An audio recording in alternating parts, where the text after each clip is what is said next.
देवाच्या वचनामध्ये म्हणजेच बायबलच्या ज्ञानामध्ये कसे वाढावे? देवाच्या वचनात म्हणजेच बायबलच्या ज्ञानात आणि त्यानुसार जीवन जगण्यात वाढणे ही हळूहळू चालणारी आध्यात्मिक प्रक्रिया आहे. त्यासाठी काही गोष्टी नियमितपणे केल्या पाहिजेत. आज आपण त्याबद्दल 6 गोष्टी बघूया. पहिली गोष्ट, दररोज बायबल वाचले पाहिजे. सुरुवातीला खूप अध्याय वाचण्यापेक्षा थोडे वाचा, पण समजून वाचा. नवीन करारातील योहानाचे शुभवर्तमान किंवा स्तोत्रसंहिता या पुस्तकापासून सुरुवात करू शकता. दुसरी गोष्ट, वाचण्यापूर्वी प्रार्थना करा. देवा, तुझे वचन समजण्यासाठी मला बुद्धी दे आणि ते माझ्या जीवनात लागू करण्यास मदत कर, अशा रीतीने तुम्ही प्रार्थना करू शकता.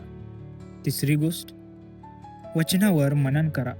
वाचल्यानंतर स्वतःला विचारा, या वचनातून मला देवाबद्दल काय समजले? माझ्या जीवनासाठी यात काय शिकवण आहे? मला कोणती गोष्ट बदलायची किंवा आचरणात आणायची आहे? चौथी गोष्ट, वचन फक्त ऐकू नका, तर ते आचरणात आणा. याकोब याचा 1 अध्याय वचन 22 असे सांगते, वचनाप्रमाणे आचरण करणारे असा, केवळ ऐकणारे असू नका. अशाने तुम्ही स्वतःची फसवणूक करता. उदाहरणार्थ, बायबल क्षमा करायला शिकवत असेल तर ज्याबद्दल तुमच्या मनात राग आहे त्याला क्षमा करण्याचा प्रयत्न करा. 5वी गोष्ट, वचने लक्षात ठेवा. आठवड्यातून 1 वचन पाठ करण्याचा प्रयत्न करा. कठीण परिस्थितीत ही वचने आठवणे विश्वास मजबूत करण्यास मदत करू शकते. 6वी गोष्ट, विश्वासू बंधू बहिणीसोबत बायबलचा अभ्यास करा.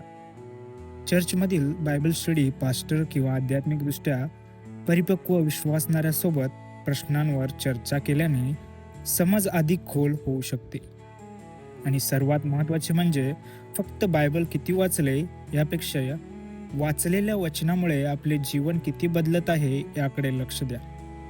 देवाच्या वचनात वाढणे म्हणजे देवाला अधिक ओळखणे, त्याच्यावर विश्वास ठेवणे आणि त्याच्या आज्ञेनुसार जगायला शिकणे. तर आपण प्रार्थना करावी, त्यानंतर बायबल वाचन करावं, त्यानंतर मनन करावं आणि एक शिकवण लिहून ठेवणं, त्यानंतर त्या दिवशी ती आचरणात आणणे, या प्रकारे आपण करू शकतो.